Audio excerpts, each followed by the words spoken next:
वे नमः नमा ॐ विष्णुपदाय कृष्णप्रेष्ठाय भूतले श्रीमते भक्तिवेदान्त स्वामी इति नामिने नमस्ते सारस्वती देवे गौरवाणी प्रचारिणे निर्विशेष शून्यवादी पाश्चात्यदेशतारिणे वाञ्छाकल्पतरुभ्यश्च कृपासिन्धुभ्य एव च पतितानां पावनेभ्यो वैष्णवेभ्यो नमो नमः। जय श्री कृष्ण चैतन्य प्रभु नित्यानंद श्री अद्वैत गदाधार श्रीवासादि गौर भक्तवृंद। हरे कृष्णा कृष्णा कृष्णा हरे हरे, हरे Ram Ram Ram Hare Hare. My dear Lord, please guide us all so that we can better understand your plan for us and that we can be a part of that plan. Hare Krishna. Thank you very much for coming today. How many of you were there yesterday? Okay. How many of you were not there yesterday? Okay. How many of you are not there today? Okay, thank you. So, can we give a copy of the prayers books to everyone, or at least one copy among two people, that we can? So this has to go up somewhere. Okay.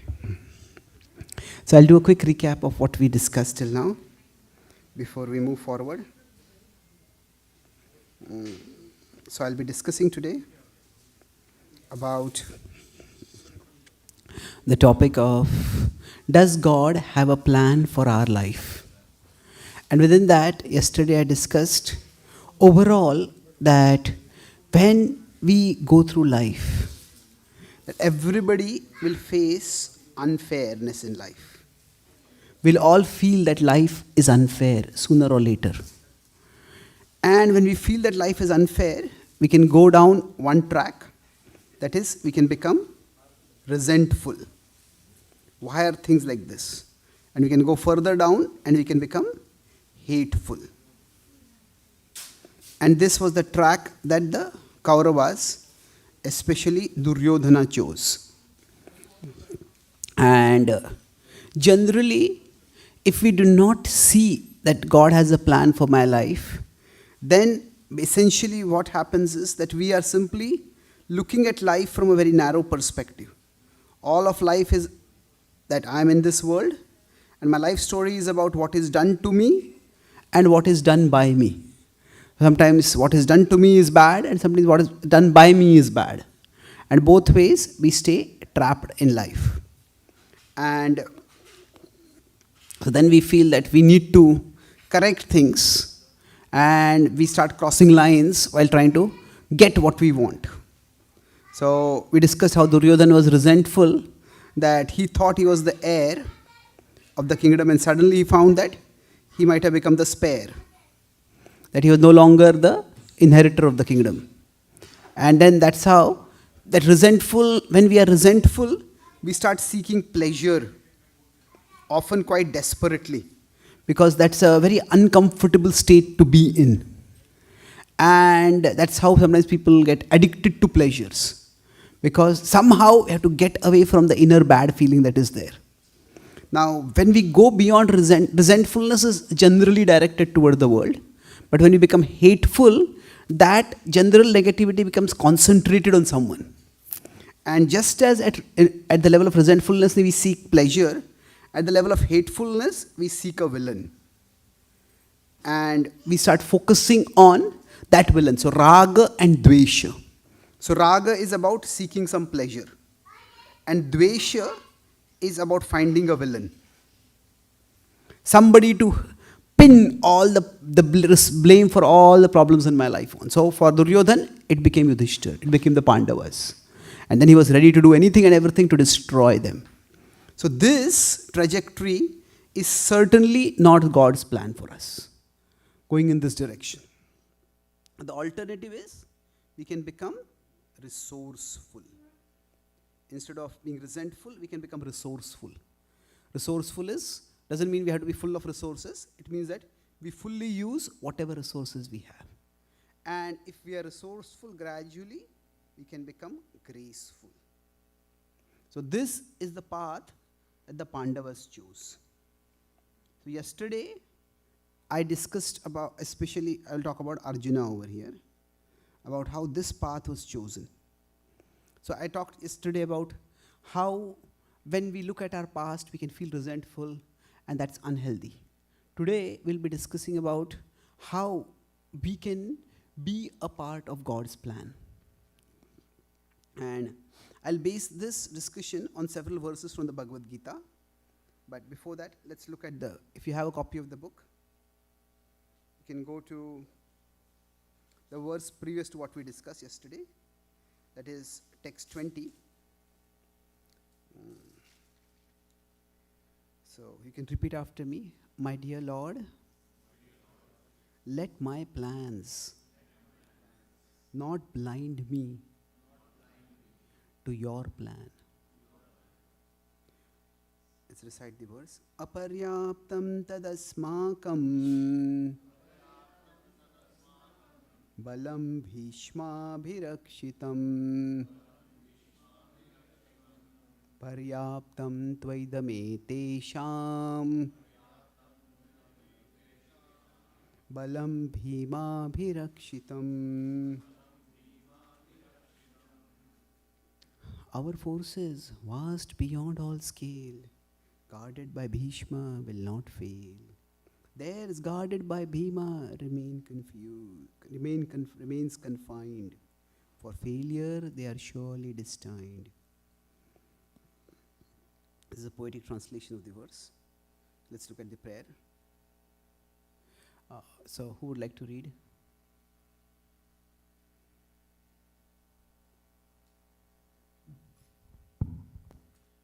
My dear Lord, it is so easy to be meticulous in not missing a single thing at the material level while simultaneously missing the most important thing at the spiritual level, which is you, O Lord.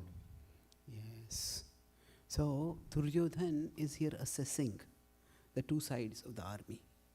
And he is telling who are the good warriors, powerful warriors on their side, on our side. But he leaves out Krishna. So like that, we can make a lot of plans. I'll do this, I'll do that.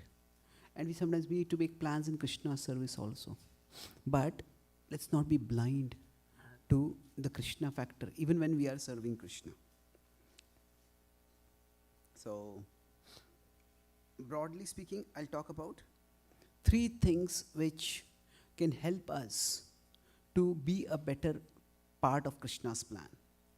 So I'll talk about this today, what I'll talk about in terms of 4 C's. First C is understanding the concept. I mentioned this briefly yesterday, but to repeat it, Krishna's plan is not necessarily one line. Right? This is what you need to do. If you don't do this, then you're out of my plan. Krishna's plan is not a thin path. It's a thin line. It is a broad direction.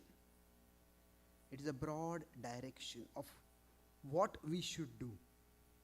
Because Krishna has given each one of us individuality, and he wants us to use our individuality in his service. When, say, in the spiritual world, the gopis cook for Krishna, it is not that every day Krishna sends a menu. Cook this. No, the gopis know in general what Krishna likes. The gopis know what they can cook well. And they make the best that they can for Krishna. And Krishna's mood is surprise me. So Krishna values our individuality. And he wants us to use our individuality. So the idea of Krishna's plan, I'll be talking about this based on the verse 1133 in the Bhagavad Gita, where Krishna says, Tasmat tamuttishta yasho labhasva jitva shatrun bhungshva rajyam samriddham mayaivaite nihataha purvameva nimittamatram bhavasavyasachi. Krishna tells Arjuna, therefore arise and fight. By my arrangement, your enemies are killed. Enjoy a flourishing kingdom. Be an instrument in the fight of Arjuna. So Krishna is calling upon Arjuna to be a warrior. So the idea is here broadly that Krishna's plan for us, the way God works in the world, is not that God wants us to be passive and He will do everything. God wants us to take responsibility. He wants us to take initiative. He wants us to use our individuality.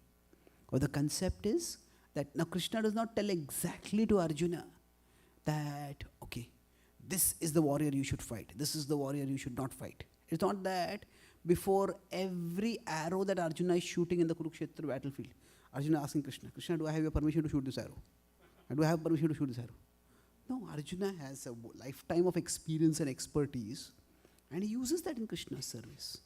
And Krishna is there with him, and Krishna is not controlling him all the time. So it is, Arjuna makes strategies. Okay, today I'll take down this enemy. Krishna gives inputs, but Krishna is not micro-controlling everything. So it's not a thin path. If you fight against this warrior and not this warrior, then you are lost. So it's this idea that God has a plan for my life. This is a very reassuring spiritual reality. At the same time, that it's not a one predefined path. Many times people ask this question with respect to marriage. Does God have a partner predestined for me? So now the question comes, if that were like that, say if we have A1 and A2, males and females. So A1 is supposed to marry A2, and B1 is supposed to marry B2, and C1 is supposed to marry C2, and like that. It's all planned. Now the problem with this is that if one person makes a wrong choice, and the result of that would be a snowball effect. Is it if A1 marries B1, B2, and then now because of A's actions, now B's plan cannot work. And then everybody else, maybe B1 marries C1, or B1 marries D1, everything can go haywire. So God's plan is not like a pre-programmed reality, a pre-programmed design, and each one has to simply fit ourselves into that pre-programmed design. So the Pandavas, like I mentioned yesterday, each one of them was individual, and each one of them uses their individuality in Krishna's service. So if we start thinking that God has a pre-designed specific path for me to follow, then there are two issues with it. That if you think it is a thin line, it's almost like we are no longer persons, we are programmed machines. And Krishna doesn't want us to be programmed machines. Even as human parents and travel across the world, many times devotee parents they complain that our children don't listen to us.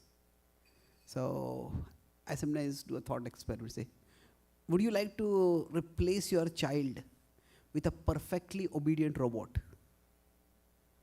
Now, what do you think is the answer? Most parents say, yes, I would like to have a robot, but in addition to my child, not as a replacement to my child, isn't it? Something that listens to us all the time is nice to have, but you cannot really have much of a relationship with that. We want a relationship. We want the other person to grow and blossom in their individuality. So if that applies to us as human parents, how much more it applies to Krishna? Krishna doesn't want programmed machines. Krishna wants us to have our individuality and to use that individuality in a healthy way. So the concept is this. Now, how can we be a part of Krishna's plan? The first point is that we need to have confidence. Confidence, but not arrogance. Confidence, not arrogance. Now what does this mean? Confidence, not arrogance? That each one of us, when we are trying to serve Krishna, it's important to understand that I am a part of Krishna's plan. That if you consider, there is a yesterday I talked about the relationship between psychology and philosophy. That when you want to do the right thing, psychology is the will. I will have positive attitude, I'll have positive emotions, and I'll work hard. I'll keep persevering. That will is good. But along with that, we need wisdom. So wisdom comes from philosophy. So if we consider 15.7, anyone know what is the verse 15.7 in the Bhagavad Gita?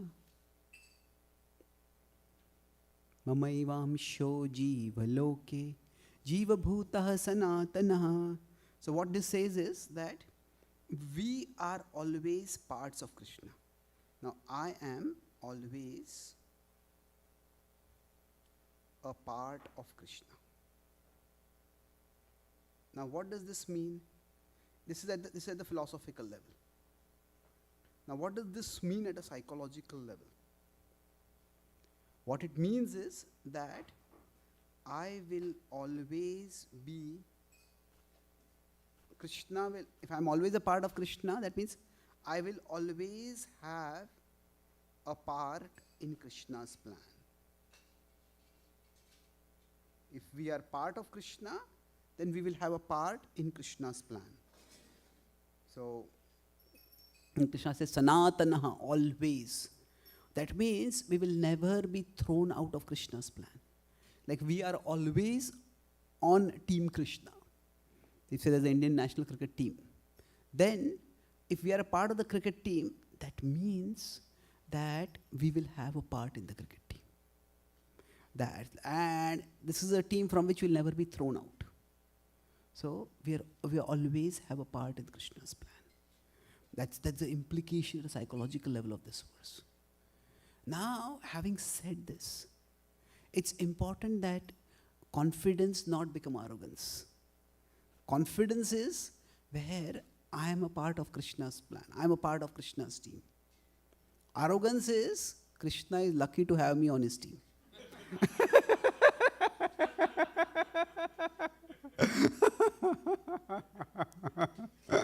Now, we may not phrase it that way, but there are many people who don't look at God that way, but they look at the world that way. That I am God's blessing for the world.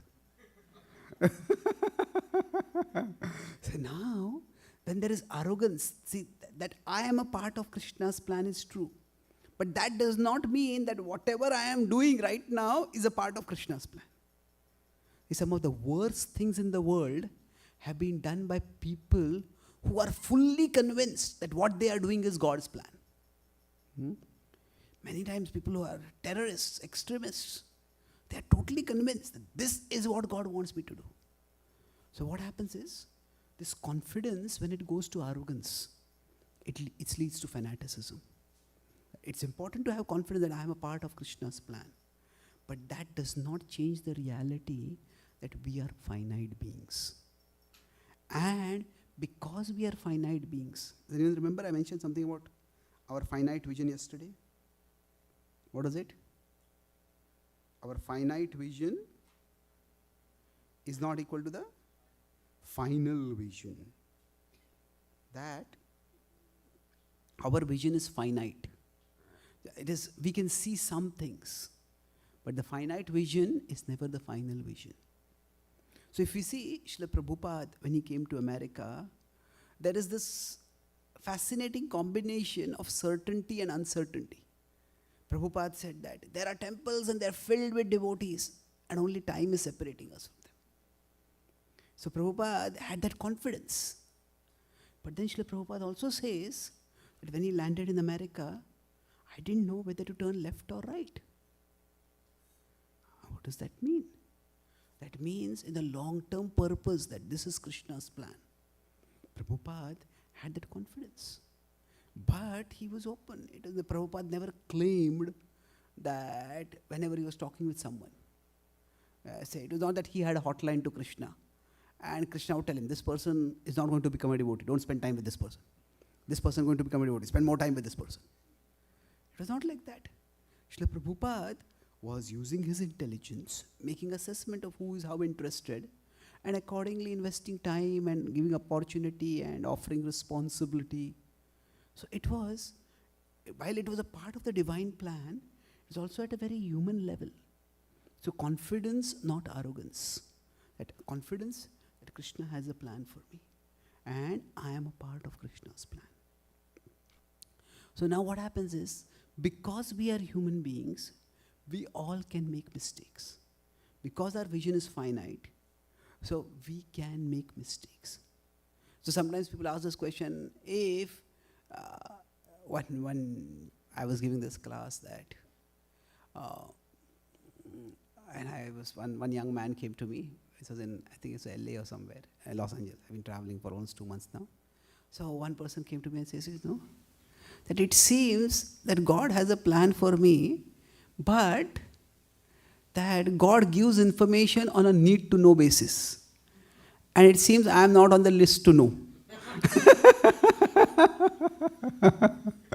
So it's like, if God has a plan for us, why doesn't He tell us straight away?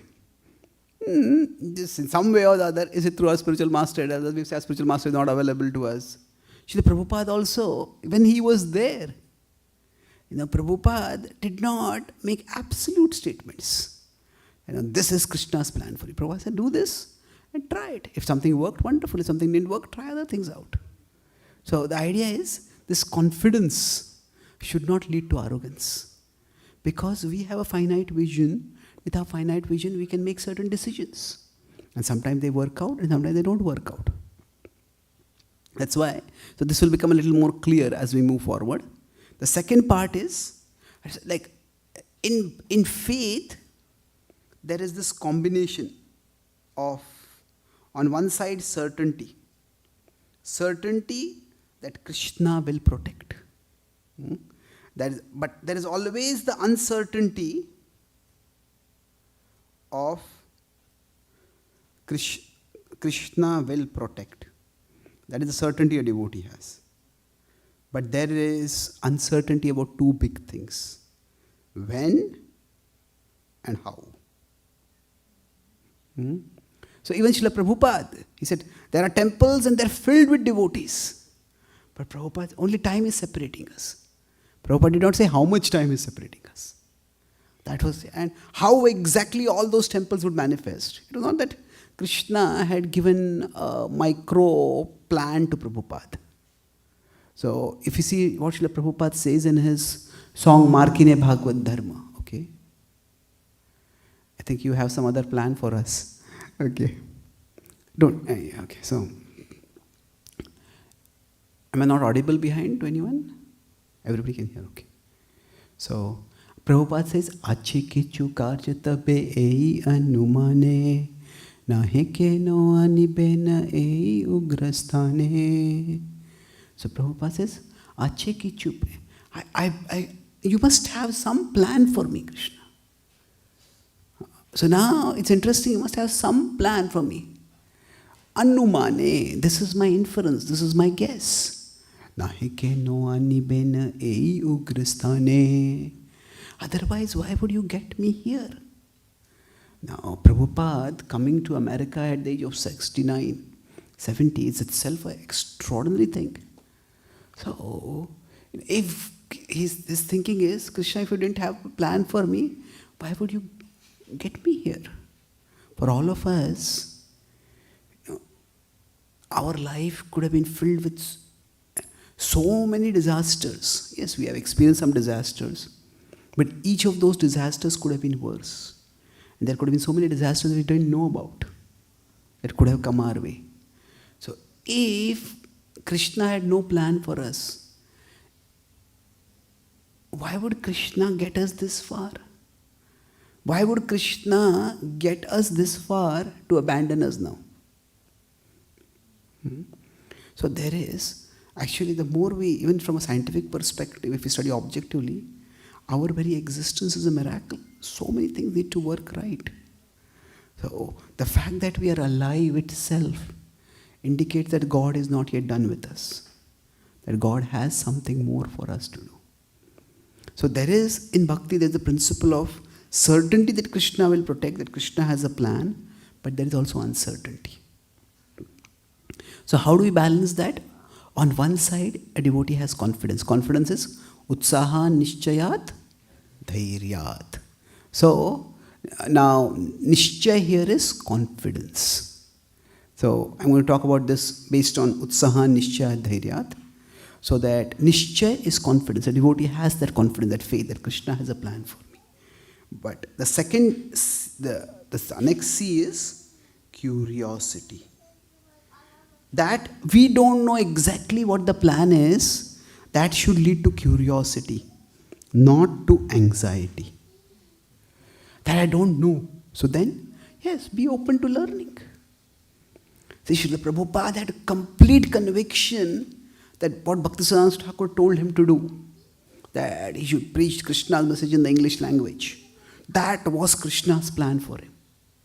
And yet, some unknown postman told Prabhupada that, Swamiji, if you write magazines, people will throw them away. Better you write books, they will last much longer. Prabhupada said, yeah, that makes sense. This is my spiritual master speaking. This is my Krishna speaking. So Prabhupada's confidence never led to arrogance. Prabhupada was always curious, was always open to learn. So this curiosity, in one sense, is utsahan. The eagerness to learn, the eagerness to grow, the eagerness to apply.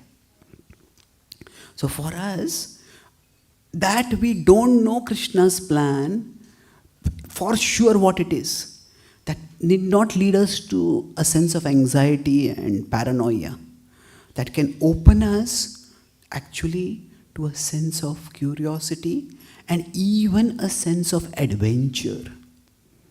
Srila Prabhupada presented bhakti, especially to young devotees, as a sense of adventure. There were some young disciples in 1968 when Prabhupada came back after his health recovered in India.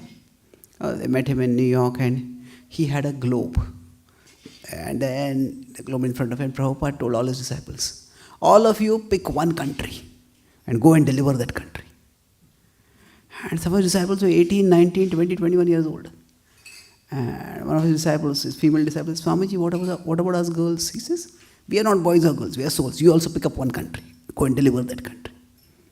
So the Prabhupada did not give a detailed blueprint of how they are going to do that.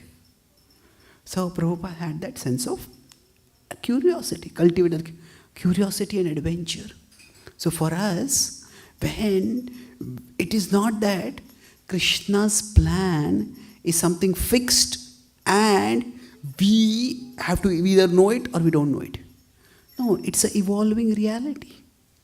And we play a part by being curious. So athato brahma jigyasa, that is not just for telling people to inquire about spiritual life. It is for us to also try to inquire. Srila Prabhupada often says in one of his talks, not one of his talks, in that book, Servant of the Servant, Tamal Krishna Maharaj talks about how Prabhupada responded to his letters.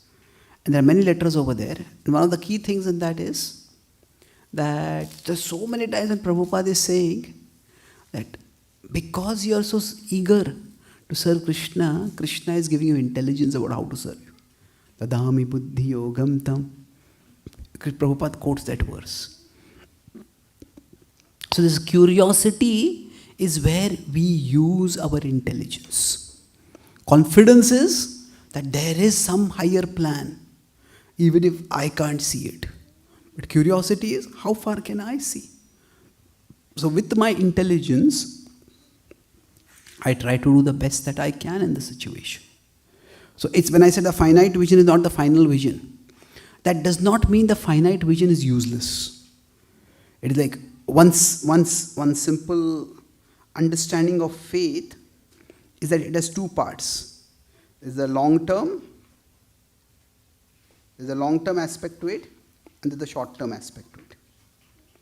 So for the long-term aspect, for the short-term, we take the best step forward. As far as we can see, we take the best step forward. Right now I'm here, what is the best step forward for me? But the long-term is that we leave the path to Krishna. Like, in many ways, faith means to be ready to take the next step, even if the whole path is not clear for us.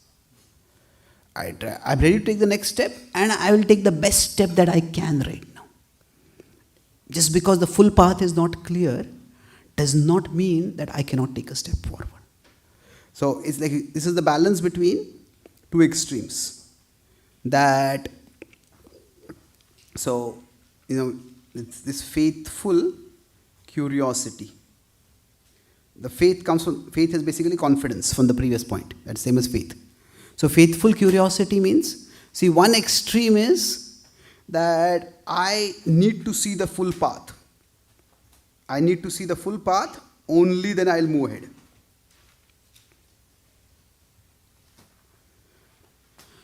In no other area of life we work like this, isn't it?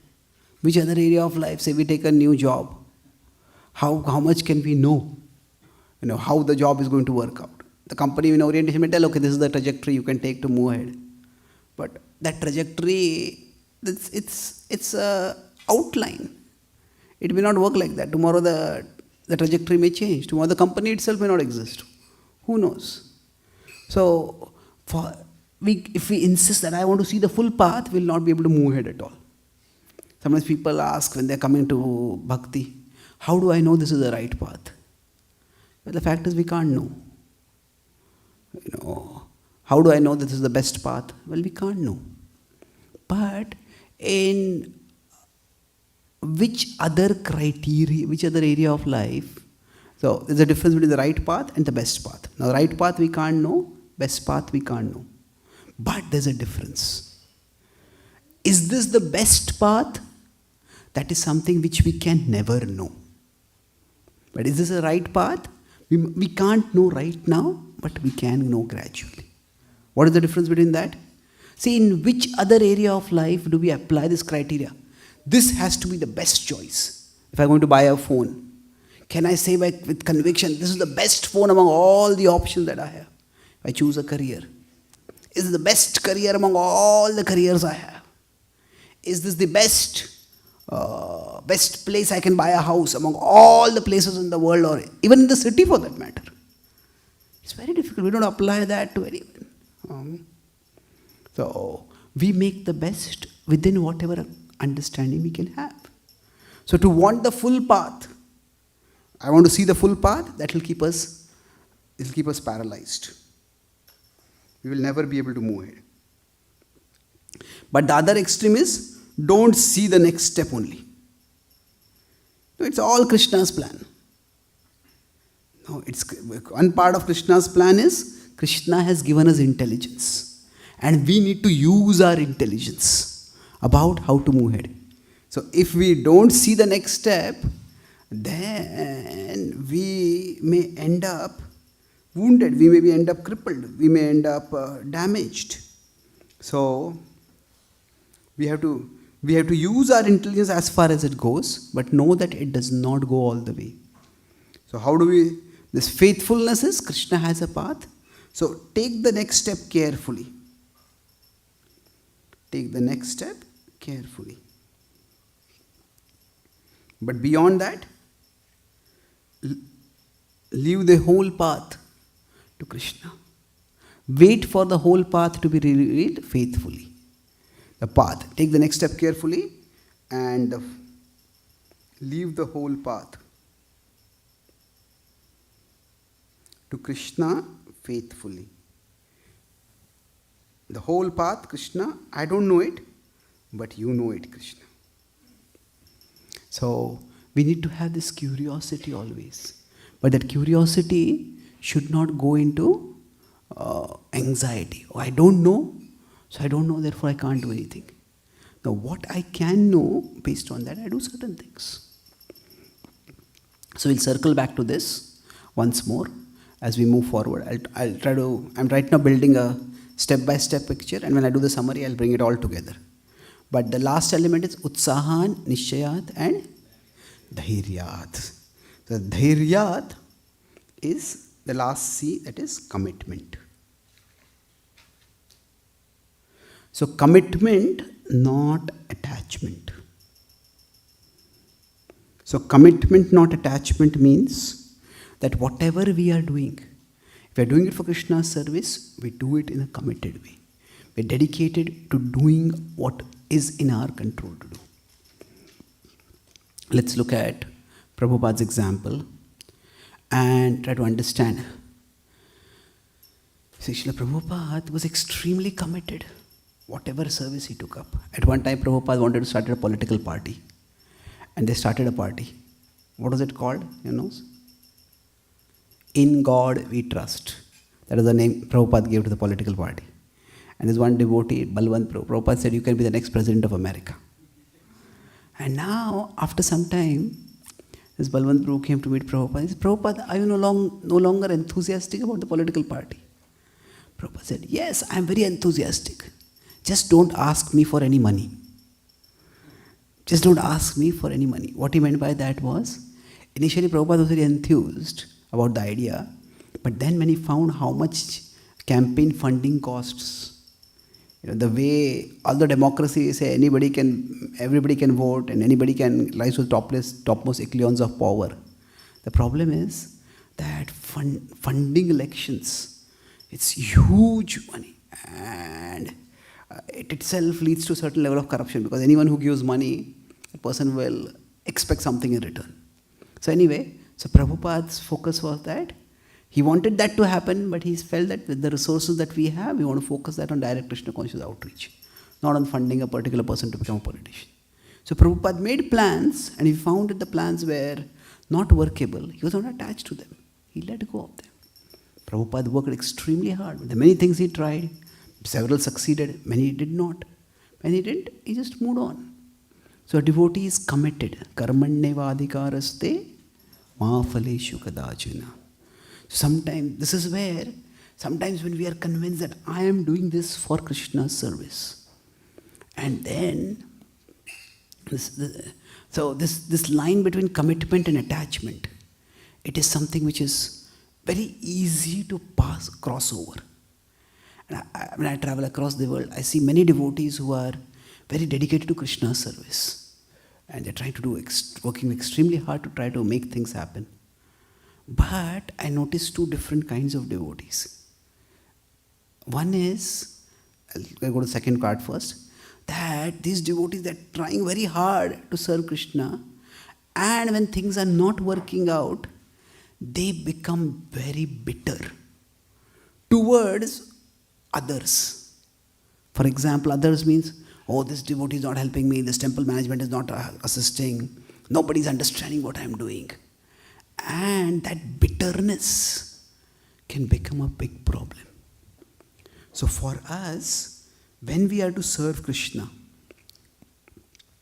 it's what do we want to offer to Krishna? At one level, it's like ultimately what is our plan? If we want to be a part of Krishna's plan, we want to offer to Krishna. So our offering to Krishna.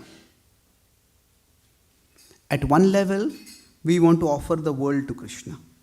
The world means that's something from the world. We want to offer, maybe we want to build a beautiful temple for Krishna. I want to offer this particular project to Krishna. I want to offer this particular bhoga to Krishna. I want to offer this particular role to Krishna, this particular service to Krishna. So there's a world we want to offer to Krishna. But we also want to offer our heart to Krishna. Ultimately, Krishna is bhavagrahi. So for Krishna, among the two, the world and the heart, which is more important?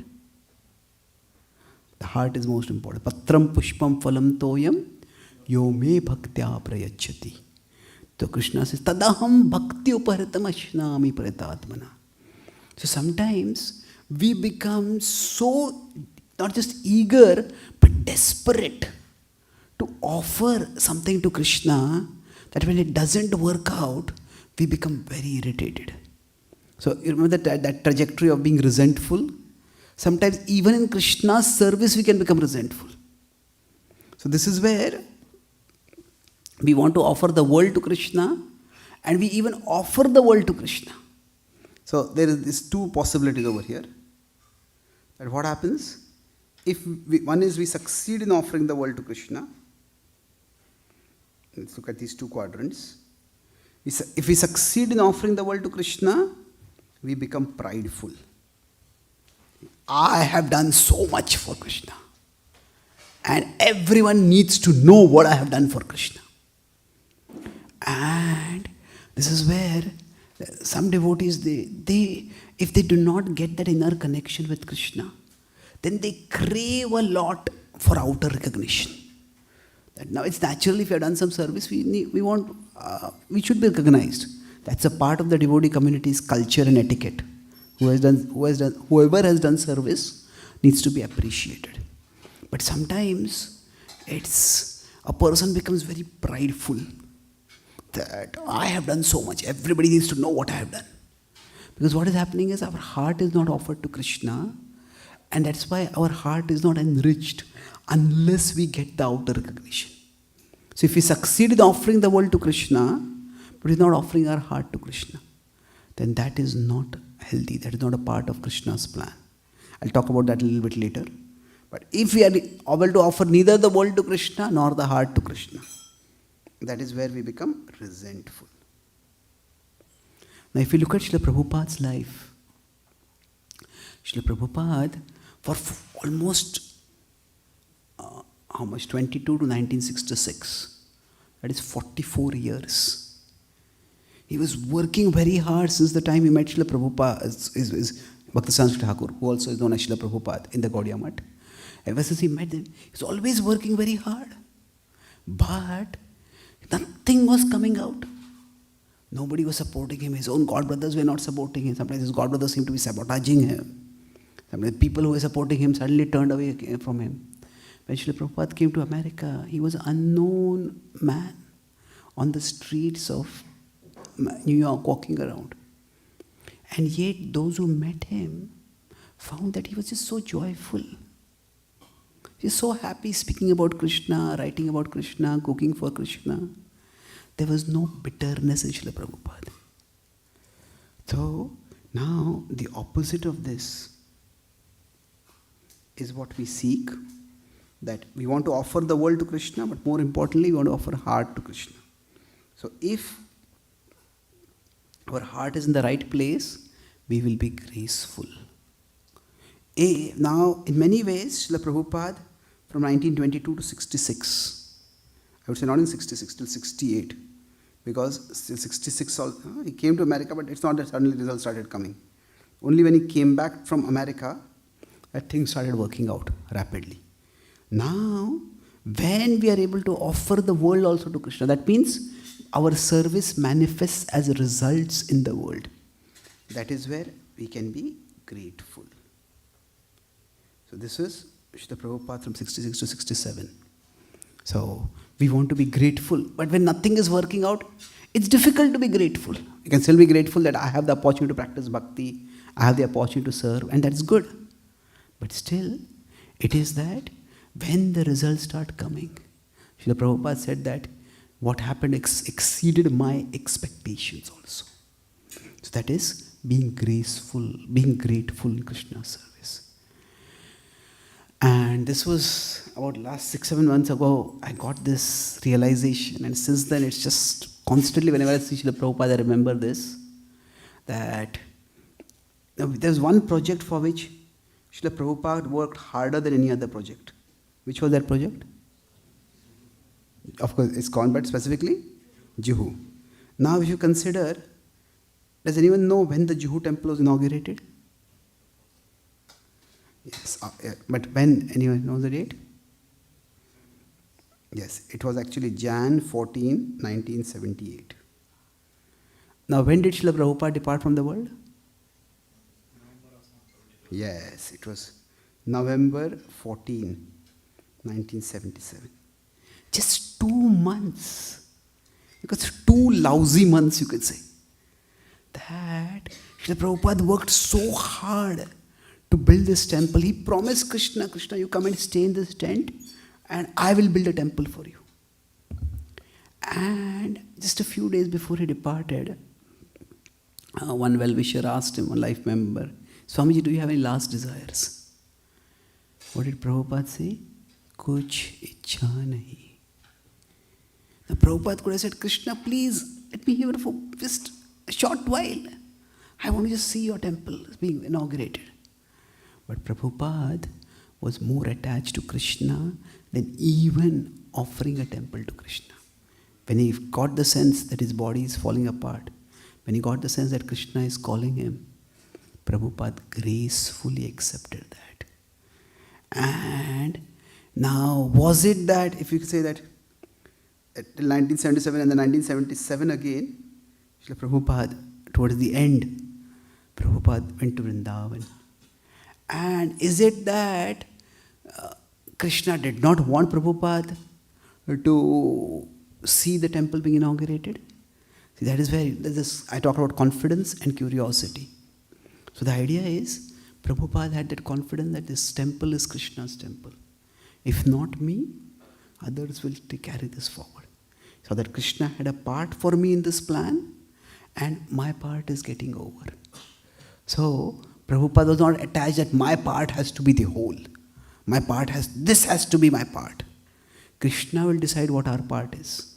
And the part we play the best that we can. But if Krishna tells us, like, if sometimes in football, there are players and the coach is outside, and the coach sometimes calls in. Okay, you come here, there's a replacement there.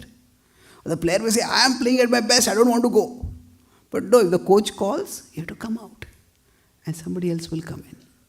So that was Srila Prabhupada's surrender. So it is amazing how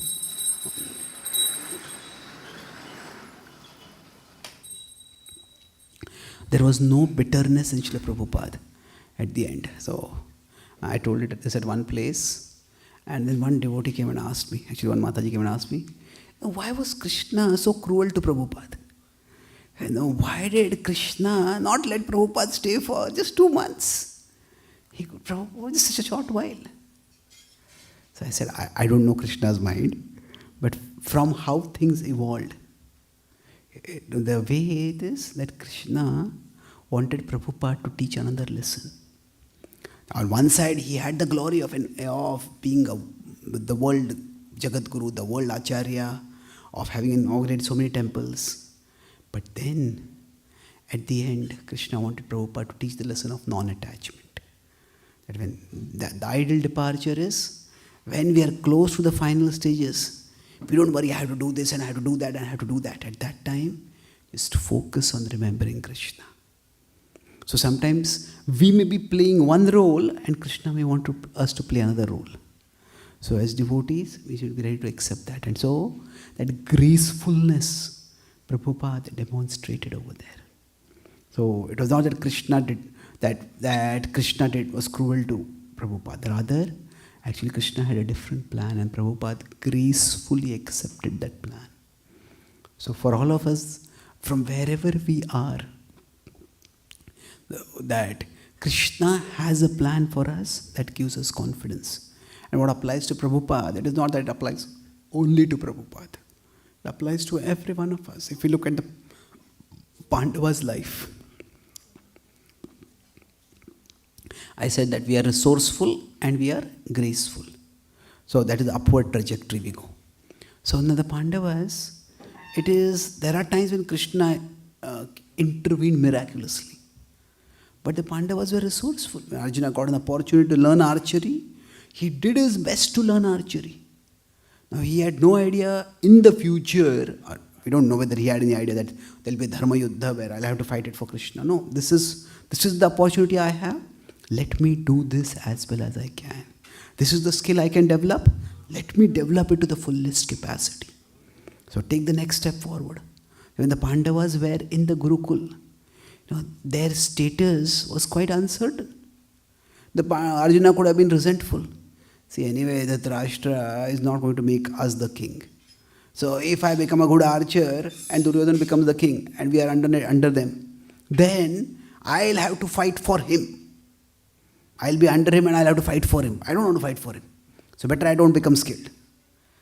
No, he didn't think like that. This is the next step for me. Let me take this step as enthusiastically as I can, as resourcefully as possible. The Pandavas were resourceful when they were in the house of lack, how to dig a tunnel, how to keep it discreet. The Pandavas were resourceful when they were given a barren jungle as their half part of the kingdom. They accepted that. So they were, even when bad things were happened to them, they were graceful. Their heart was devoted to Krishna. When the Rajasuya Yajna happened, they were grateful. That was the time when the moment of glory came for them. But the Pandavas also, their lives, although their lives were devoted to Krishna, from the material perspective, they're not just ups and downs, huge ups and huge downs. In one moment you become the emperor of the world, and the next moment you're exiled to the forest with nothing. So that much ups and downs, who can imagine? But so was it that when they were up, they were part of Krishna's plan, when they're down, they're not a part of Krishna's plan? If our eyes, it was not like that. They were always a part of Krishna's plan.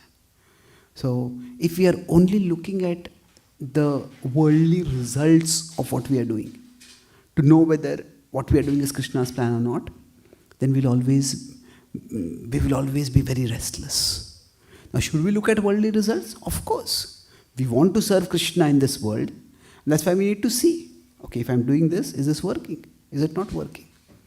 But just because something is not working does not mean that Krishna's plan is not working. Krishna's plan is always working in our life. I'll make 2 last points, then I'll summarize and we can have question answers.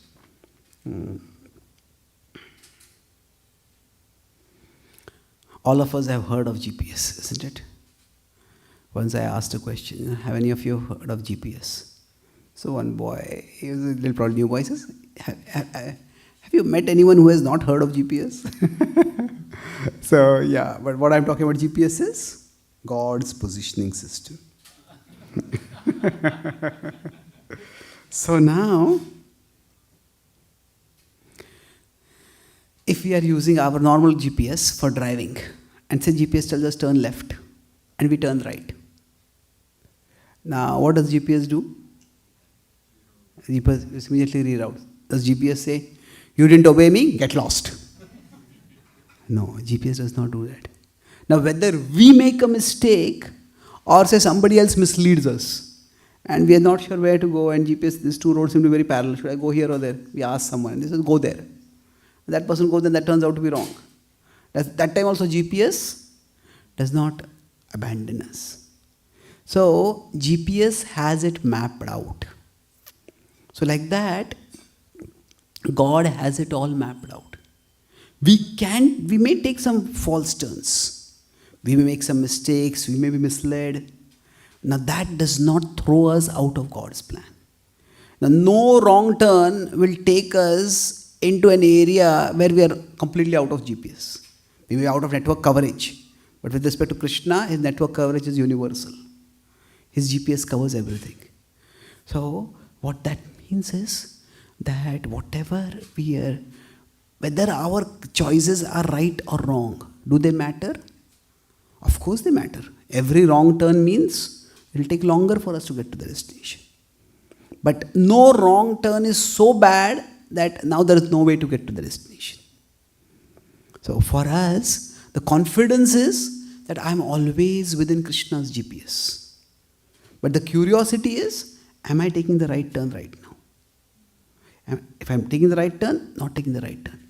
We need to be evaluating that.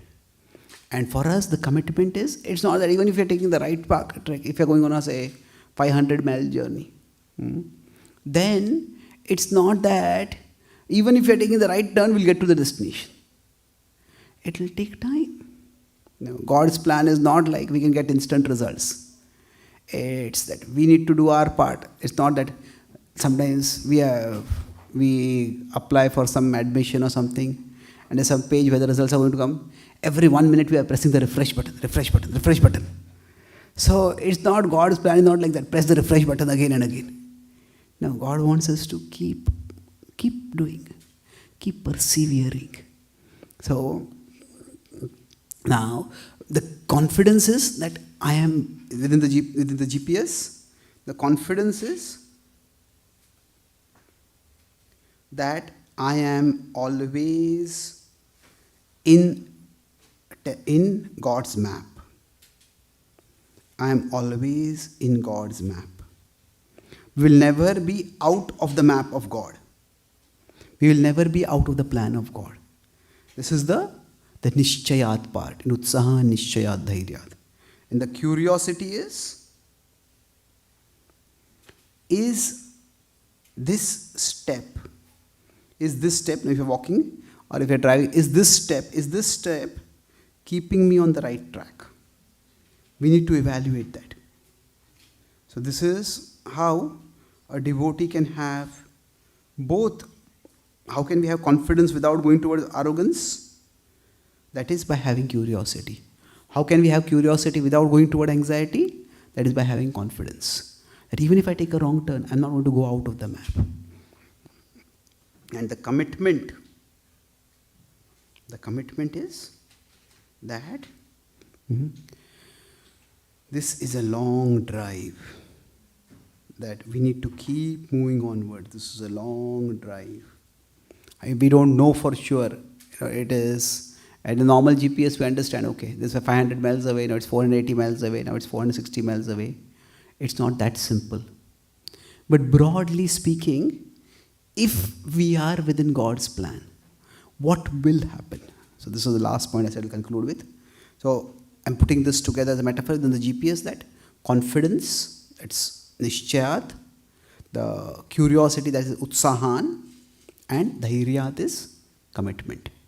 So now, is there any way to know that we are on God's plan? That what we are doing is God's plan. So we can take some wrong turns, and does that disrupt God's plan? No, God's plan can't be disrupted, but God's plan for us can get delayed. If I take a wrong turn, it will take some more time to get to destination. So that is there. But how do we know we are on the right track? That is that ultimately Krishna's plan is a direction, not a specific lane on the highway. The direction is, if we are a part of Krishna's plan, two things will happen. One is that our attraction to Krishna will be increasing. Our attraction to Krishna will be increasing, and our infatuation with the world will be decreasing. So if these two things are happening, then broadly we are on Krishna's plan.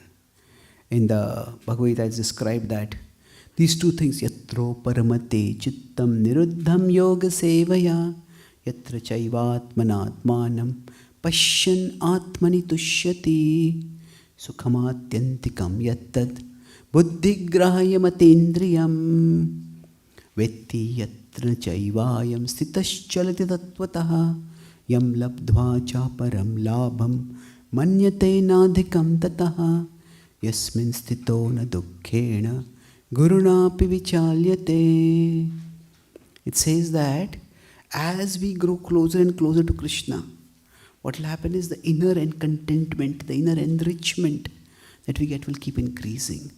Tushyati sukham atyantikam yattad. We will realize and relish Krishna's presence and proximity within our hearts. And life's ups and downs will no longer shake us so much that we will not crave for what we don't have, will not lament for what we have lost. That craving and lamenting will decrease. And ultimately it says, tam vidyad dukkha sanyoga viyogam yoga sangitam. There is one verse, it is actually 623, where the word yoga comes 3 times. Tam vidyad. Know this to be tam vidyad dukkha sanyogam viyogam yoga uchyate. Know that this disconnection with the connection with distress is known as the divine connection, is yoga. So what will happen is, as we move forward towards Krishna, there will be disconnection or decreased connection.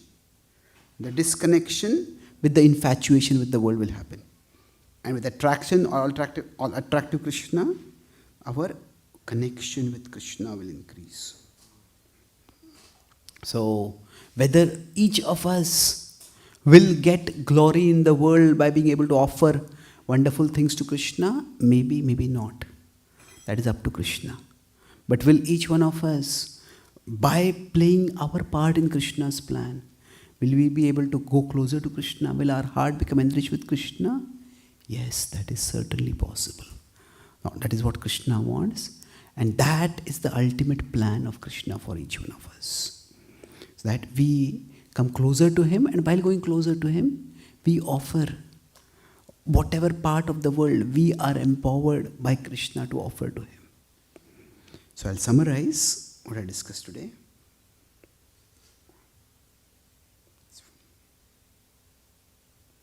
So we discussed about understanding God's plan for us in 4 broad parts. These are 4 C's. What is the first C? Concept. The concept is God's plan is not like a narrow lane. We have to go only on this particular lane or we are lost. It is more like a broad direction. And this is the direction. And then towards the end I conclude, what is the direction? The direction is our attraction to Krishna increases and our infatuation with the world decreases. So that is the direction in which, let me put it here. Sorry. Our attraction to Krishna increases and our infatuation with the world decreases. So that is the broad direction, and we discussed how Krishna does not want a robot. Krishna has given us individuality, and He wants us to use our individuality. And if you look at the example of Krishna and Arjuna, Krishna was not micro-controlling Arjuna. Before every arrow being shot, it's not that Krishna's plan is like that. Then the second part was basically based it on the utsaha, nishya, dhairya. First was confidence. A devotee has confidence that I am always a part of Krishna's plan. This is based on also 15.7. Mamaivam sho jiva loki. So I am always a part of Team Krishna. That is confidence. I'll always have a part in Krishna's plan. So that is confidence, but it is not arrogance. Arrogance is what? Krishna is lucky to have me in His team. Arrogance is whatever I am doing is Krishna's plan. Arrogance can lead to self-righteousness, arrogance can lead to fanaticism, and that's not what is wanted. So Srila Prabhupada, he had the confidence that he was doing Krishna's will, but he also had the humility, the curiosity to learn. So an ordinary postman told him, Swamiji, what is the use of writing newspapers, publishing magazines, publish books? And Prabhupada is open to that. So curiosity is that Krishna's plan is evolving. In bhakti, there is both certainty and uncertainty. Certainty in the principle that Krishna will protect us. Prabhupada had the certainty that there will be temples, but exactly how the temples will come, where they will come, when they will come. So uncertainty is also there. When and how, with respect to that, there is uncertainty. So with the certainty is what? Krishna will protect. Krishna will take us to a better place. This balance comes if we have only confidence, then it can very easily go towards arrogance. If we have only curiosity without confidence, then that can go towards anxiety. Oh, I don't know. Am I doing what am I? Is what I'm doing Krishna's plan? Is not Krishna's plan. We just live in perpetual anxiety.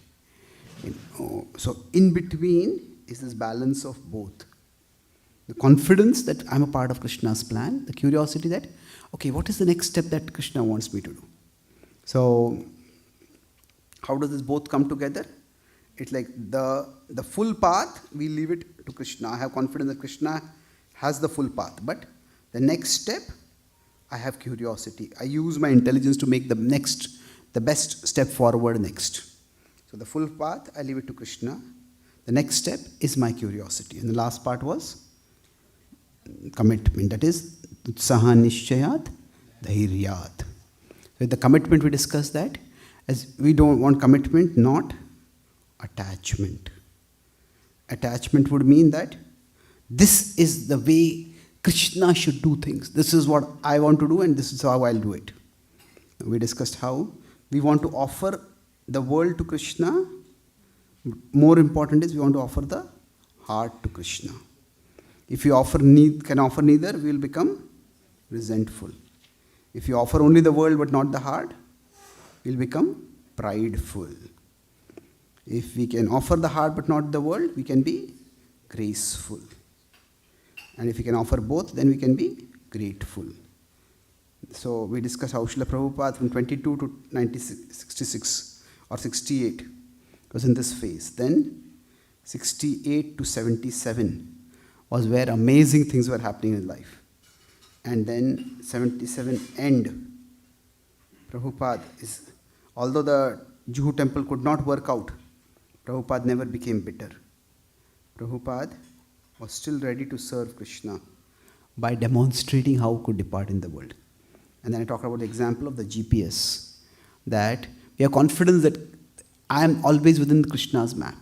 But curiosity, am I going in the right route right now? The next step we keep watching. And the commitment, it is a long journey. It's not that at each moment I can know what is the result that is coming. So we keep moving forward. And if we do it in this way, we will always be able to offer our heart to Krishna. We'll keep going closer to Krishna. That yoga, it will happen, I mentioned 623, is that there is a viyoga from attachment to the world, what I talked about. Viyoga from the world's temptations, world's infatuation, and in general from the world, if you use the word world as materialism of the world, to refer to that. There will be viyoga from the world, and there is sanyoga with our Lord, with Krishna. And that is how each one of us can move forward in taking the next step as a service to Krishna in his plan. So let us pray to Krishna that, my dear Lord, please help me to always be a part of your plan. Help me to have the confidence that no matter what mistakes I make or how others mislead me, I'll never be thrown out of your plan. Let me not at the same time become arrogant. Let me be curious to know, to learn whether what I am doing right now is for your service, whether it is bringing me closer to you. And let me, O Lord, have commitment to you more than my attachment to the world, even if that attachment is to offering the world to you. So let us conclude by offering this prayer. My dear Lord, let my plans not blind me to your plan. Shri Krishna Bhagavan ki, Srila Prabhupada ki, Jai Gaur Premanandi. Thank you very much. Hare Krishna.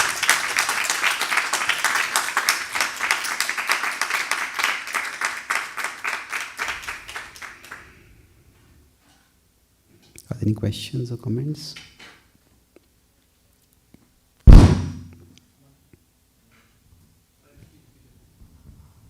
Hare Krishna. Prabhu, if we have some plan, something we are trying for, and it's not working out, when do we know that maybe this is not God's plan, let's do something else, versus persisting on trying the same thing?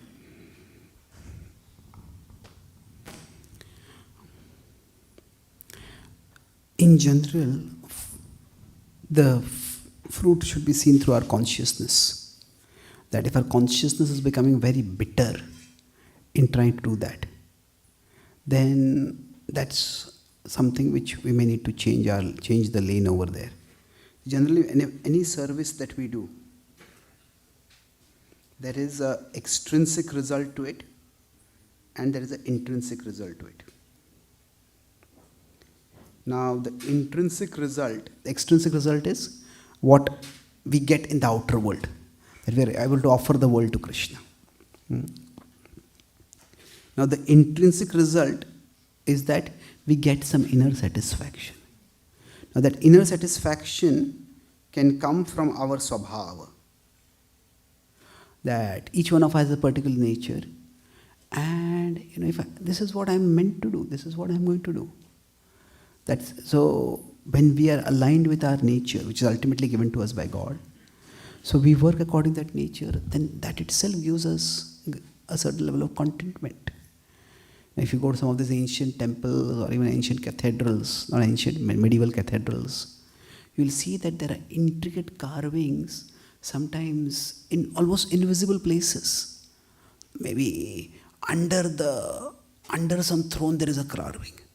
Under the pyre there is a carving. Somewhere behind a door where nobody is going to see those carvings. So, it is just, there are many things which are done for God's pleasure. Whether the world recognizes it or not, we don't know. Sometimes we get some intrinsic satisfaction because of the swabhava. Now sometimes the intrinsic pleasure may also come because it's an instruction. It's that it's either our own nature, or I am doing this for my spiritual master's pleasure. I am doing this for a senior devotee's pleasure. Now, can every one of us feel that? Maybe not. It depends. So we do need to get some intrinsic satisfaction in what we are doing. If you're not getting that, then we have to reconsider whether this is what I'm meant to do. It's not easy to decide. A lot of prayer is required. So I'm saying intrinsic satisfaction is only one criteria. My point is that we cannot push on for a long, long time with absolutely no results at any level. So some devotees may love the deity, and even now there are some small temple, like Prabhupada, Pradhan Maharaj talks about Ghanshyam Baba. No, he was not a world-known pujari. He didn't want even to be known. But could he have just done that service because that's what he was told to do? Well, he had attachment to the deity. Krishna was reciprocating with him. That's how he was able to do it. So we need to find some level of fulfillment somewhere. And it takes time to find it also. So perseverance is required. But how long to persevere? That we pray to Krishna, we look at the state of our own heart, we look at the future prospects of what is going to work and what is not going to work based on whatever we see. We consult the senior devotees who have given us that service, and based on that we decide. Okay? Thank you.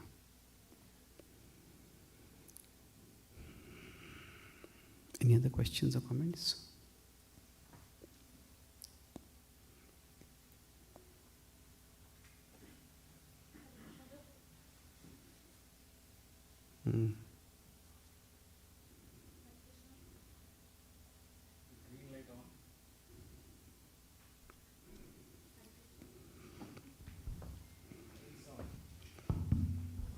Hare Krishna, thank you Prabhu for such a wonderful lecture.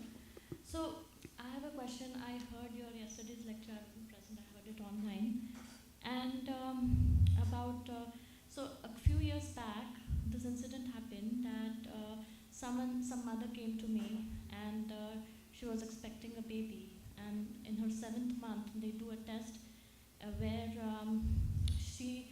it was possible that the baby could have some problems.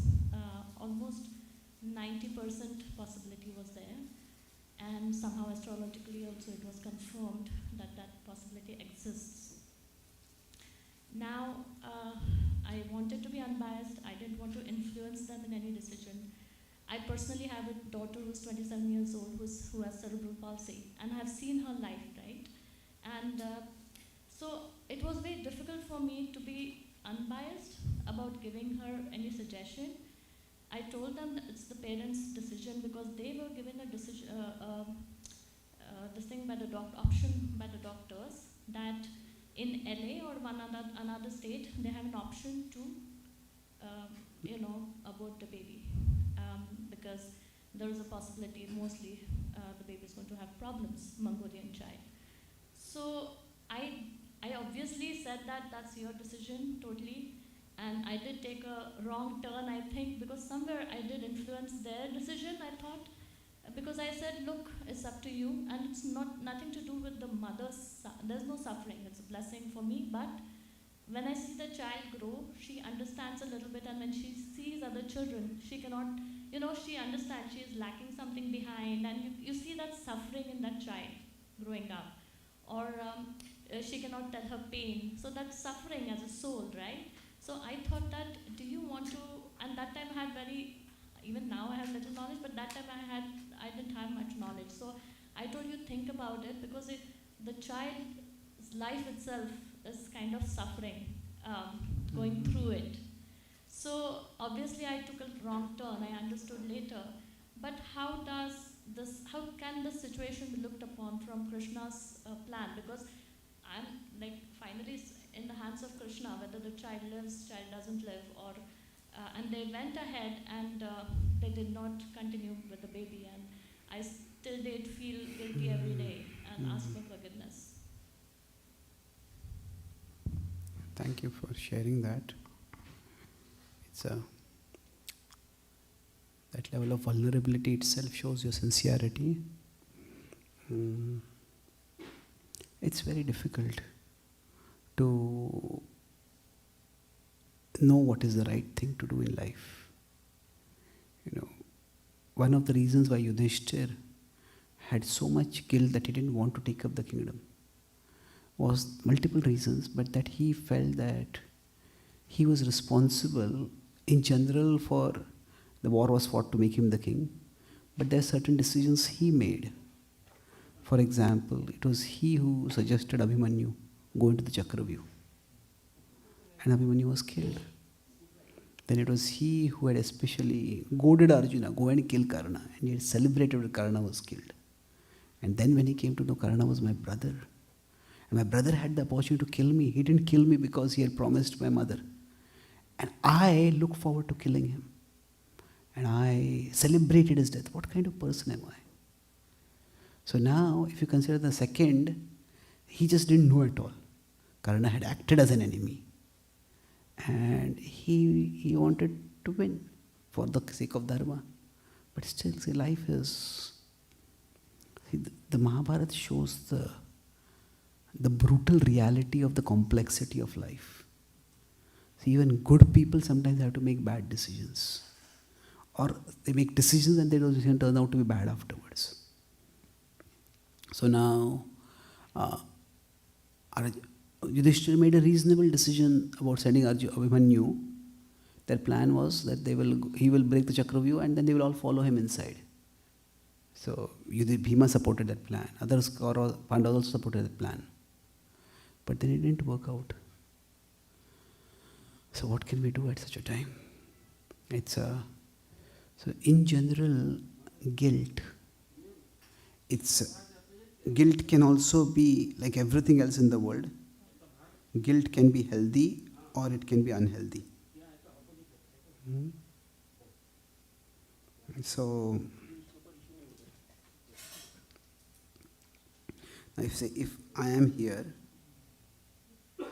and say Krishna is here, and some wrongdoing, some temptation is here. So if guilt comes here, then this is healthy. But if guilt ends up here I'm talking about this as more like a wall. So this is unhealthy guilt. Oh wow. Okay, so you can see that.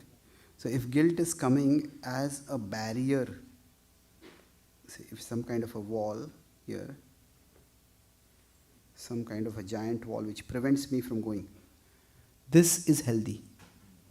But if guilt comes as a wall over here and it doesn't allow me to go here, it blocks me over here. If it blocks me from moving toward Krishna, then that is unhealthy. So whatever has happened in the past, don't let the guilt discourage us in our bhakti now. We all have made decisions that may turn out to be not the right decisions. So as preachers, we can be proud that so many people came to bhakti. Not proud in an arrogant sense, but even we can be happy that so many people came to bhakti through us or because of us. But how many people didn't come to bhakti because of us? Maybe because of the way we answered some questions, because of the way we dealt with some people. That's also there. So does that mean that because that happened, we should not try to attract others to Krishna anymore? No. So don't let that guilt cripple you now. That's one thing. Now specifically regarding that situation, it's a complex situation. You could take it from two extremes.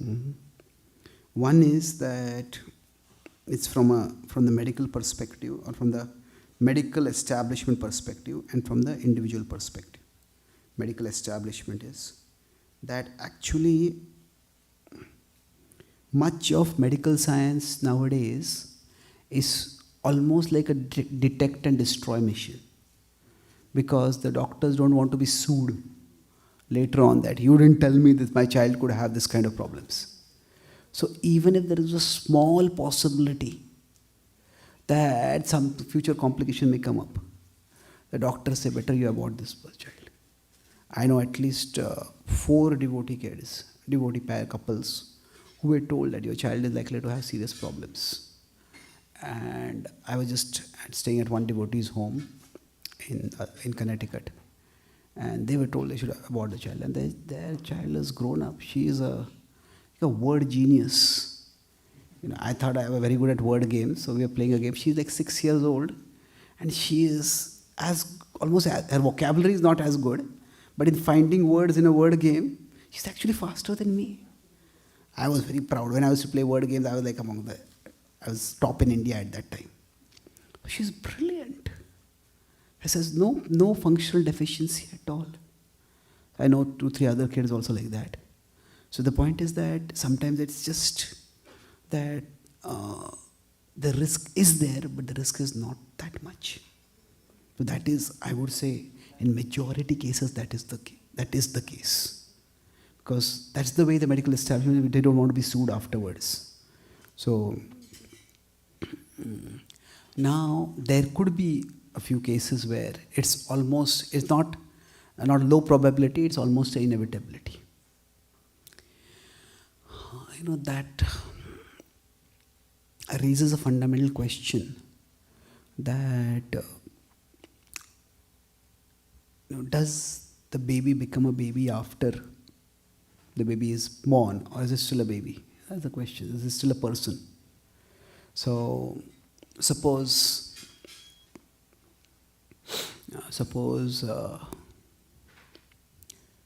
that baby was born and that baby had an accident. And that child who had an accident was in a very condition of very reduced functionality. Then would that give us the right to terminate that child? Well, nowadays with artificial life support, we can prolong life for a long time. So like somebody is in coma with no chance of recovery. So should we keep them in that coma stage? Well, again, it's at one level an individual decision. Now, many of the complexities that have arisen because of technological advancement, we can't really turn directly to tradition to find a clear answer. So, my broad understanding is that, we should not, like even in, euthanasia. Euthanasia is where there's voluntary ending of life. There is passive euthanasia, there is active euthanasia. Active euthanasia is where somebody is given a substance, maybe some poison or something like that, by which their life is ended.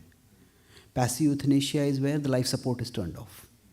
Then we are not actually ending the life of the person, but we are turning off the person. So, from what I understand, passive euthanasia is not a wrong thing. If you are artificially prolonging the life, that means the body itself does not have the capacity to function, and then we stop that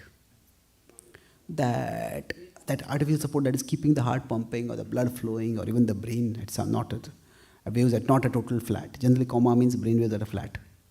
So then that is not considered wrong. Now we as a movement are quite young, and we have not yet had the level of theological engagement to arrive at positions on this issue. But at an individual level, I've talked with many devotees, and passive euthanasia is something not exactly the same. It is, you could say, something like prayavrata. Prayavrata in the Vedic tradition is what can be called a sattvic suicide. Because suicide is tamasic. But no. Prayavrata is where somebody decides that I no longer want to live. Maybe whatever work I had to do in my life, I've done it. So they voluntarily stop eating and drinking. Now, that can be quite painful to just be starving and waiting for death. Now, with medical science, there's some kind of, they can give some, what is the word for that? Palliative medicine, by which the pain can be minimized. And I know at least 4 or 5 Prabhupada disciples who have resolved that when the final time comes, they have said that, don't put me on life support. And they said that if it becomes clear that, say, if I have Alzheimer's or Parkinson's, it's not going to be recoverable, then I would, even if I am not clear and my will I am writing down, I am going to take palliative. And that I want to do prayavrata. Stop giving me food and water. There was one Prabhupada grand disciple, it's happened in India, that he was the first person to actually in ISKCON do prayavrata. He was living in Vrindavan. I also went to see him at that time. So senior devotees were telling him, Prabhupada says, please take some food, Maharaj. And he said that this body is meant to serve Krishna. If I cannot serve Krishna with this body, why should I maintain this body? So it was not out of frustration, out of very evolved consciousness. So why somebody is doing it also matters. So, where I'm going with this is that if a person is born, if a person is alive, a person is fully functional adult. So in all these cases, it's not that person is taking the decision. Sometimes that person is taking the decision, sometimes others may take the decision. Because if that person is in coma, you decide to stop the life support. But that person decides. So the boundary between life and death, where exactly that goes, it's not so easy to decide. So if after multiple opinions, if multiple medical opinions confirm that a particular situation is like that, then we should not come in the way if they want to do something like this. Now, should we encourage them? Well, no. We should not encourage them because it's a very personal choice, and every choice brings with it consequences. And karma is complicated. Gahana karmano gati. So, like you said, that if somebody is born and somebody has to live a very afflicted existence for an entire life, we may say that is their karma. And now we could go stretch forward and say, if they are not born in this lifetime, then they have to be born in some other lifetime. And then they will have to deal with that. Well, maybe, maybe not. We don't know exactly how karma will unfold. So the broad conclusion I would say is that it's a very personal decision, and we can never encourage someone to end a life, just as we would not encourage someone to do that when the child is born. But what could be done is that if the child requires, or any individual requires excessive life support just for basic survival, then that life support can be turned off at a particular time. That's an individual decision again completely. There's one conversation of Prabhupada where he says that if this soul cannot function in the body, then why are you trapping the soul in the body? And why are you wasting so much money? Let the soul go to the next body. Let the soul continue in the next body. So, okay, I'll make 3 points, a summary of what I said. The first is that with respect to the broader picture, don't let guilt come in the way of moving toward Krishna now. If we strongly feel that we have done something wrong, We can pray to Krishna, do some atonement in the sense of do some extra seva, some chanting, some feeding devotees, some service for the deities, but don't let it ever discourage us. The next thing is that where it is natural and where it is, where we are ending life, where we are prolonging life, and all these are complex decisions. So gahana karmano gati. So it is that it is not necessary that things have to be completely black and white. In many cases they are. So it's quite likely that, for example, that doctors may give advice which may be based on their worry about the insurance than the prospect of the baby. So in general, it's best to take multiple opinions before taking any step like that. So most of the times it's more of it's a very pessimistic way of looking at the child's prospect that the medical establishment may outline. I'm not blaming a particular doctor over here. That's the way the medical establishment is today. So in general, don't go along that kind of prognosis. But if it is inevitable, if it seems to be an inevitability, according to multiple medical opinions, then if somebody wants to do that, then we shouldn't come in the way. We shouldn't encourage, but we shouldn't come in the way for them. Okay? Thank you. Okay, one last question. Along the same lines,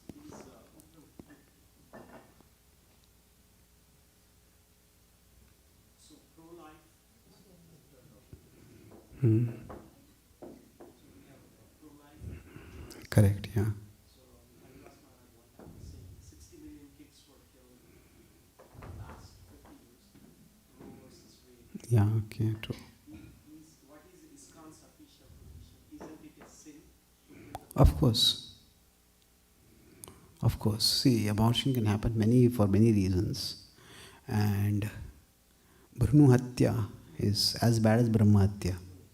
Killing the embryo is, so there's no doubt about that in general. So see, just because there's two extremes in morality. In morality, one is to treat everything as black and white. And other is to treat everything as grey. But the fact is that there is black and white and there is shades of grey. So the problem with the pro-life argument is that it's reduced to total black and white. Now, is there black and white that killing a child is sin? Of course it is. But does that mean that individually we should guilt and shame people who do such a thing? Of course not. Banning will not work. Historically speaking, rules that are imposed from top down. There's a verse in Bhishma's instructions to Yudhishthir, where he says that if rules are imposed from top down, without actually inspiring consent and cooperation from the bottom, the result of that is it leads to deception at the level of the bottom. People will try to wiggle their way out. And then it encourages deception at the bottom, and then that leads to corruption at the top. Because those who want to wiggle way out, if they can pay their way and they corrupt. So I don't think the way the issue is, what is going to happen? Hey, why is there abortion? The way society is right now, that people don't get married early. The way society is right now, people can't have many children. Abortion doesn't happen because of premarital sex. Many times abortion happens within marriage also. That people just feel that I cannot afford so many children. So then it's a complicated situation.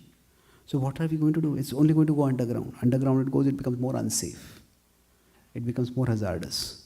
But isn't it same for everything like drugs and crime and rape and all of Well, again, if you ban them, still people will do it. Well, again, in the Mahabharata, there is a significant discussion on legal is not the same as moral.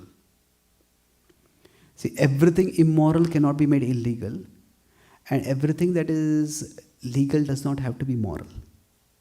Morality is individual, legality is social. So for example, lying is immoral. But can we make lying illegal? No. If we make lying illegal, how much police will we require? How many judges will we require to determine, this person spoke a lie, this person spoke a lie, this person spoke a lie? Oh, everything immoral cannot be made illegal. But of course, say, if in a court of law somebody speaks a lie, that's perjury. That's a serious crime. So morality, all of morality cannot be legislated. That will lead to a autocratic state. Another principle given in that what is that? There's Shanti Parva and Anushasan Parva. He says that whenever you make a rule, don't just think of what good will that rule do when it is implemented. Think of also what bad that rule can do if it is implemented by a bad person. So do you want to give so much power to the state? So to legislate morality, I don't think that's going to work. So Krishna conscious perspective, it is a sin. Of course, no doubt about it. That's why we are discussing so much deliberation. Because these are the border cases where, it is, the child is going to live a life of suffering, and even the parents are ready to take up the responsibility. So I would say that we should tell that there is karma involved in it. But then, from the perspective of a child, if you force the parents, you cannot abort a child. And the child grows up, and throughout the lifetime, the parents make the child feel unwanted. And now, that will be a horrible way for the child to live, isn't it? Now, of course, nature arranges such a way that once you have a child, even the parents naturally feel affection for the child. But there is karma in terms of philosophical education, we need to give it clearly. But in terms of individual application, that's up to the individual. I was in Europe, and one couple came to meet me, and the husband, this Mataji was almost in tears. She said that she heard she had 6 miscarriages. And she had heard in some class that if you abort a child, then Krishna will never give you any child. So she was saying that, is Krishna causing all these miscarriages? Before she was introduced to Bhakti, she had aborted a child. So she said that, is Krishna doing this to me? And how many miscarriages I'm going to have? Or one child, how long is this going to happen? So I said, I have never heard in the Shastra that Krishna takes that kind of punishment. Because so many people have children. Nowadays, people don't have children. Fertility is a complex issue. So I asked her husband, is there any biological? Yes. We are investigating. So I told her that there are times when we should look at the immediate cause and don't go towards any ultimate cause over there. It's a practical problem. Look for a practical solution over there. Don't think that Krishna is causing this. When the devotees had done a Rath Yatra in London, and they had made the Rath's body very big, and the wheels they had not made that big, so Rath collapsed. And it was a disaster at a PR level. But then the devotees wrote to Prabhupada and asked, Prabhupada, did the Rath collapse because of our poor devotion? And Prabhupada replied, it collapsed because of your poor engineering. So, my point is that at a psychological level, it can become very judgmental and very damaging for people once you start going into that direction. So, yes, certainly it's wrong, and certainly it should not be done. But if somebody is in a particular situation where they make a particular choice, it's not that they should be forced to live with guilt and shame for the rest of their life. Like I said, it can be a terribly wrong choice. Like sometimes you're going expressway, you take one wrong turn, it will be like 1 hour, 2 hours, 3 hours delay it can happen because there's no other way to turn back. So this is a serious wrong turn, but it's not fatal. Right? We are still within Krishna's plan, and Krishna can draw us toward him from whatever we may have done in the past. Okay, I don't know. You have a point? Yes.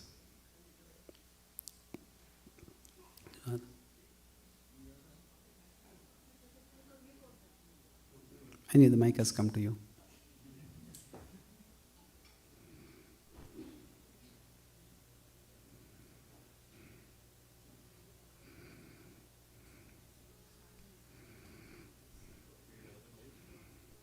Krishna Prabhuji.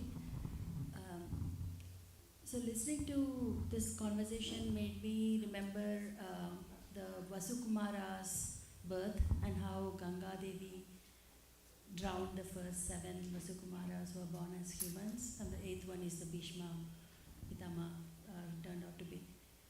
Because we knew the context of their birth, I didn't even give a second thought of like that could be wrong, like what Ganga Devi did to the little infants, but like, it is wrong. Like if you do not have the context, if it's abortion or killing a child who is born just then, it's still wrong, right? So it's all like playing from karma perspective. I was not able to place like how do we differentiate right from wrong versus karma versus would Ganga Devi also encounter karma because she did this?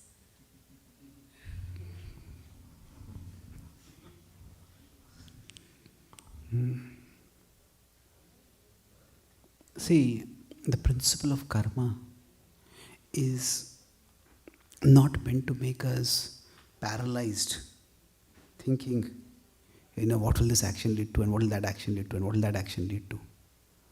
See, we have to focus on making the best choice that we can with the required information that we have, with the information that we have. Now, in law, context matters a lot. Killing is punishable, but within killing there can be nuance. Is it a cold-blooded murder? Is it a crime of passion? Is it an act of self-defense? It can make a big difference. So that's why law cannot be administered without a judge. Nowadays they're trying to use AI in the legal system. And you can use it to some extent, but there has to be always a human context. The human agent has to be there. So, because there is a bigger context that has to be seen. So now, like if you say a crime for self-defense, killing for self-defense is not considered wrong. So, why? Because the context changes things. So, in this case, when Ganga Devi killed, she was killing the children, but it was with some higher knowledge for a higher purpose. So, it's not considered wrong. But, we don't know that. Nobody can claim, these children that I'm aborting, they'll go to heaven because of this. That is it would be arrogance to an extreme, to a devilish degree. So we cannot have that kind of arrogance. Okay? Yes, bro.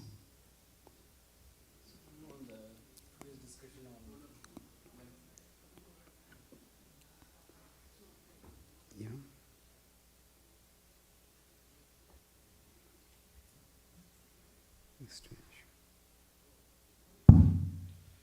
So, Prabhu, on today's discussion where you talked about the 4 C's concept, the confidence, curiosity, and the commitment part of it, Prabhu.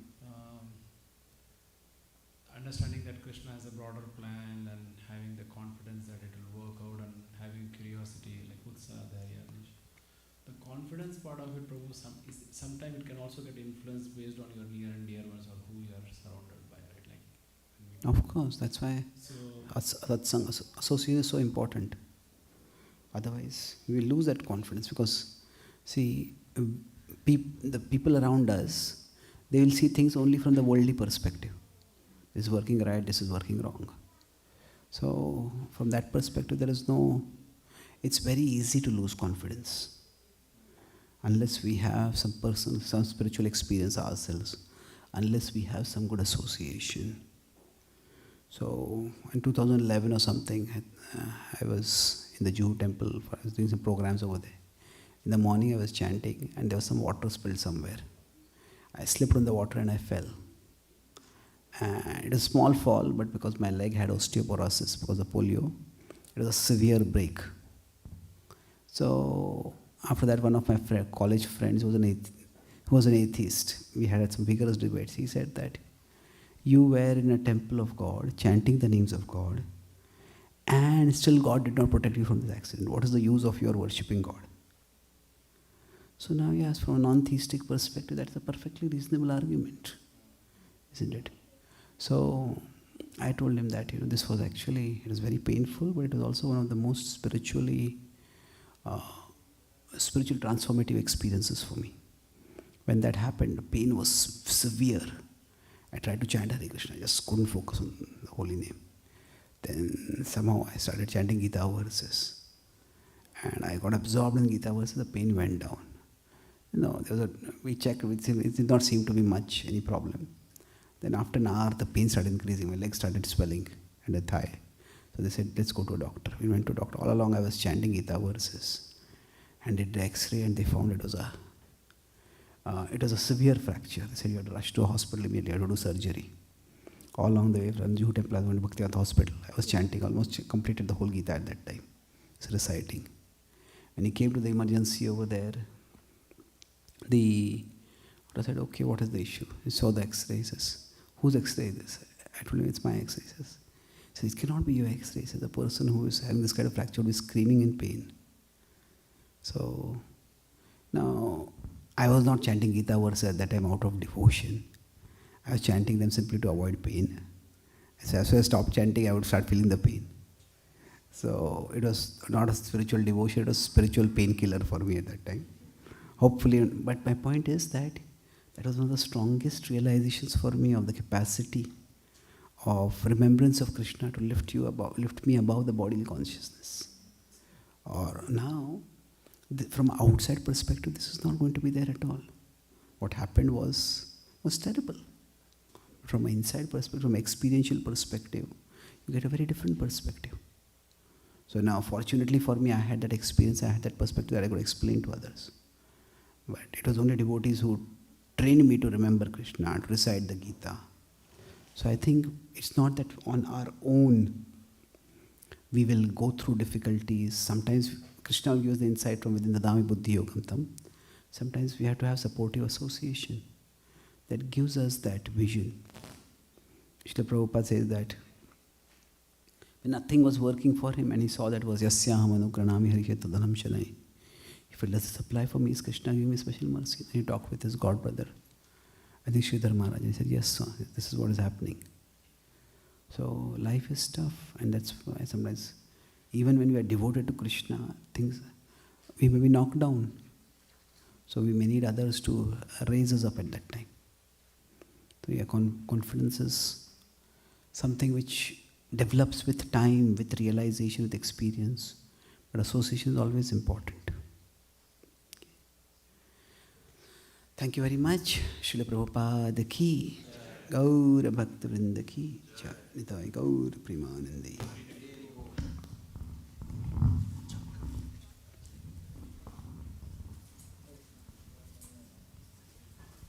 Thank you, Chaitanya Charan Prabhu, for enlightening us very deeply on how Krishna Krishna has a plan for all of us, actually. So, dear devotees, as you know, this was the last session of Chaitanya Charan Prabhu in this visit in the temple. Tomorrow we have another session in Mantra House. This may be the Chaitanya Charan Prabhu's maybe one of the shortest visits in the past 7 or 8 years. He's just here for 3 days.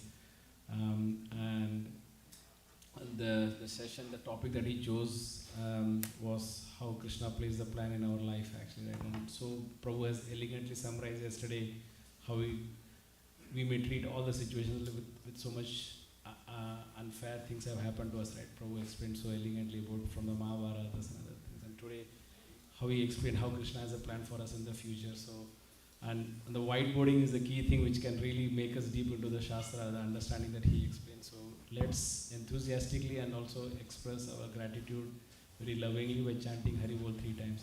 Hari Bol! Hari Bol! Hari Bol! So also, as you know, Chaitanya Charan Prabhu doesn't need an introduction, but he has been an author of more than 30 books, and this time we have 2 new books. The Gita for CEO and the prayers inspired by Bhagavad Gita. So we covered the prayers, just 2 pages of it yesterday and today. So the individual prayer book is $15, and then the Gita book is $10, but the combo is just for $20. So if you would like to take it, we have few limited copies, and Prabhu can sign them also. So thank you again, Chaitanya Charan Prabhu. Hare Krishna. We look forward for a longer visit to Seattle in the next year. Hare Krishna. Thank you.